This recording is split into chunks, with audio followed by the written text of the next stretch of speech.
УКМК жеке менчикке мыйзамсыз чыгарылган социалдык объекттерди жана жер тилкелерин аныктоо боюнча иштерди улантууда. Анын алкагында атайын кызмат Тулпар акционердик коому тарабынан автобекетти мыйзамсыз менчиктештирүү фактысын аныктаган.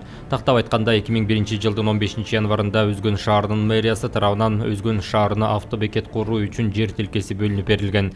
Андан ары Өзгөн районунун райондук мамлекеттик администрациясы тарабынан аталган участок Тулпар акционердик коомуна жерди туруктуу пайдалануу укугу менен жүргүнчүлөрдү үчүн берилген.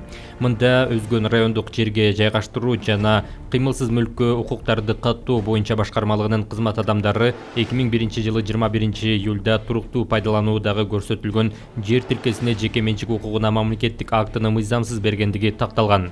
Тергөөгө чейинки текшерүүнүн жүрүшүндө Тулпар акционердик коомунун акционерлери Өзгөн шаарынын автобекетин мыйзамсыз менчиктештирүү фактысын моюнга алып, өз ыктыяры менен 41 соттук жерди шаардык мэриянын балансына өткөрүп берген.